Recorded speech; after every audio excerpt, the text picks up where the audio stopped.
Hey guys, how's it going? This is James from Butler Farms, and as you can probably tell, I'm back in the hunting blind up on some of our land here, and up here with my dad. We came up this morning to process that deer that he took the other afternoon, and got it in the freezer, and that's a blessing. As I've said in previous videos, we depend on that meat throughout the year. And so that takes a little bit of the pressure off. But we've got some time off here. It's getting to be late December, and we are behind as far as the number of deer that we normally have at this time. And so we're back at it again today when we've got some time off, and we're going to see what happens. Now, I hope to be able to show you some deer this afternoon, and God willing, if we will be able to take one. Either one or both of us, and we will make the most out of that deer. But I did just want to talk to you for just a few minutes before I get completely settled down and quiet here. We're in a different field than the video that you saw the other day, and a lot of people, even people around here in central Alabama, ask me on a regular basis, why do I still hunt? Why do I still go through the processing it myself and doing those kind of things? And for lack of a better answer, it's because I can. I was raised hunting. Growing up, we squirrel hunted and small game hunted, but we also deer hunted, and we grew gardens, and it's just part of who I am. It's part of the way I was raised. And I enjoy being out here.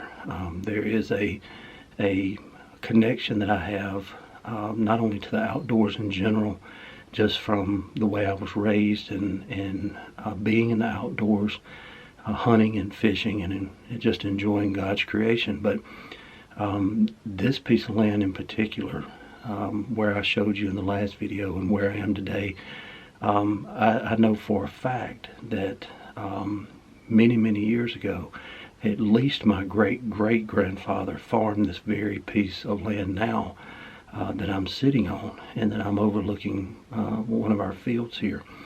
It's all wooded now. Matter of fact, it's been so long ago now that this was farmed that it has been, the timber on it has been cut more than once in that period of time, and it's gone through my great-grandfather, it's gone through my grandfather, and now my father has it, and one day it'll be mine as well. So and then on to my children after me that enjoy coming up here and hunting and just being outdoors and just getting away from the noise and the distractions of society, getting out of town, getting away from the hustle and bustle. There are times here where we are now that it is so remote that when we hear a car coming down the dirt road, we all get up and go stand out on the porch just to see who it is. And more than likely, we don't know who it is, but it's that far removed, and I enjoy that. I enjoy getting away and just being quiet and being able to spend time out here. This is family land, and many generations of my family have, as I said in the other video, have farmed it. They have worked it, and their blood, sweat, and tears are on this land, and that's one reason I do it. But I spend a lot of time also just getting my mind right out here. I get so caught up in work, and I get so caught up in being able to get everything accomplished that I feel like I need to get accomplished. And when I get out here, I realize that a lot of the things that I am so worried about, and the things that stress me out on such a daily basis, really aren't that important. And what is important is what we have here, which is family, and which is a connection to a place. I spend a lot of time in the stand. And sometimes I have children with me. Sometimes I've hunted with my dad in the past, but most of the time it's just me. And that allows me to spend some time just reflecting on what I've got and what to be thankful for. And I spend a lot of time in prayer. I'm not going to be distracted. I'm not going to hear a phone ring. I'm not going to hear a TV and those kind of things. And so I can spend time just talking to God, and I enjoy that as well.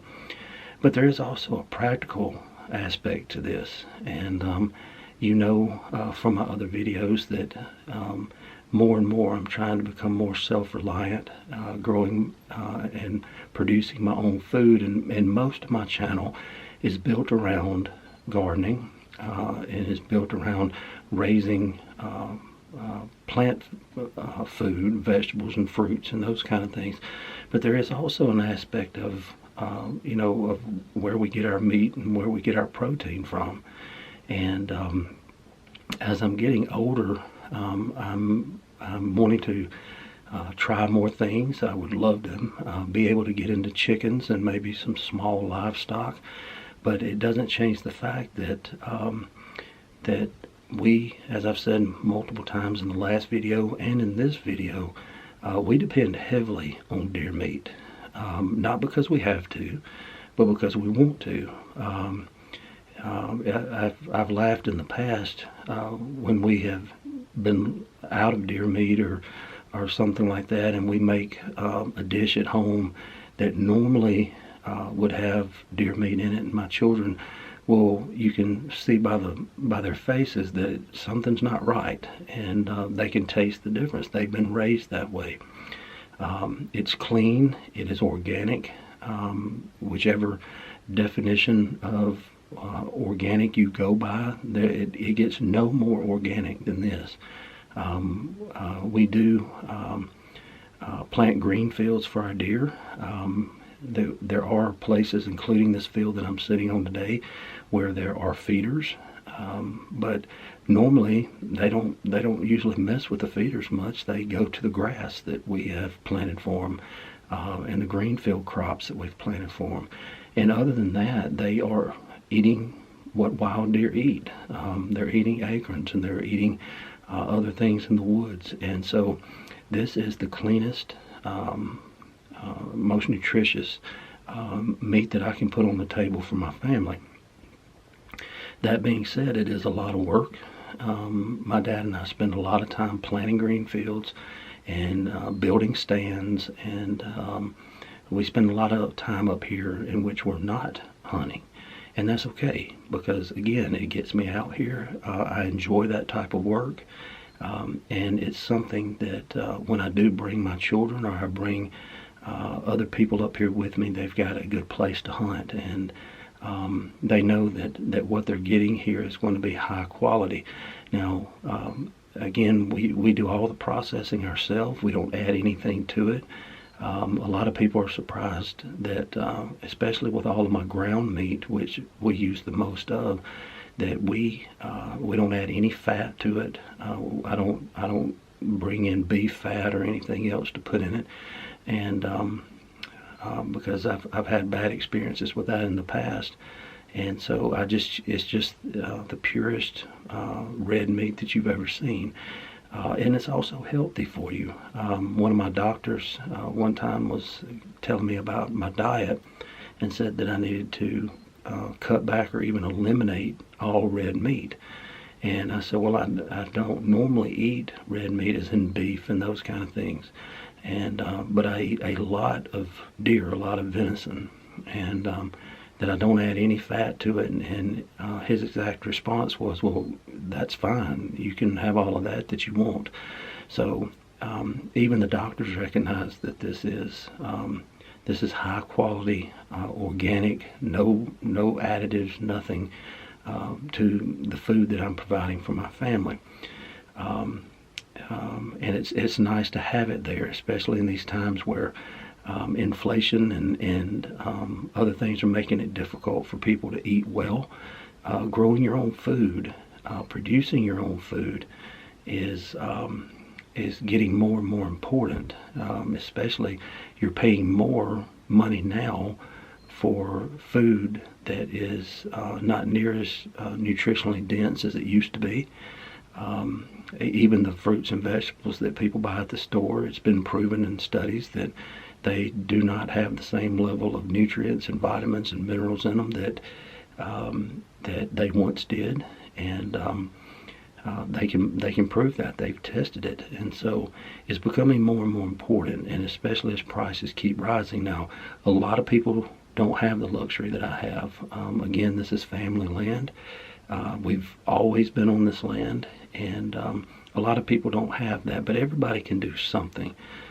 Even if you've got a little pond somewhere that you can go fish or something like that. My family and I pulled fish out of the freezer last night and had it for supper last night, and that was something that my son and we both enjoy fishing. It's just a relaxing time for us to be able to get out and to again enjoy God's creation. And when we have some that we clean and put them in the freezer and have them all year long. And so again, good, clean, nutritious food. We know when we're fishing in private lakes and ponds that people have, most of the time they need to get fish out of those ponds and lakes so that they don't get overcrowded and they don't get overpopulated. And we're happy to do that for them because they know that we'll keep them and they know that we will use them. And so just whatever you can do. The deer here, we do hunt bucks, but we also take does, and that's part of our management plan here. We have to get some of the deer off this land. They do get overpopulated. You can see when on years where we don't kill very many that the next year they're not as healthy looking as they are right now. So the deer population in central Alabama and pretty much all across the southeast has become a real situation for people.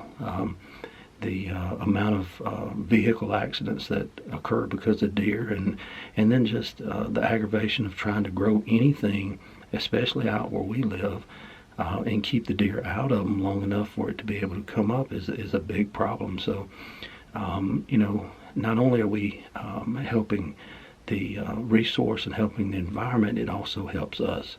So I just wanted to come to you for a few minutes and just share that with you, because even here where I live and where I work, there's a lot of people that even though they are from here, they are one or two generations removed from the land and removed from hunting and fishing and providing some of your own protein, some of your own meat.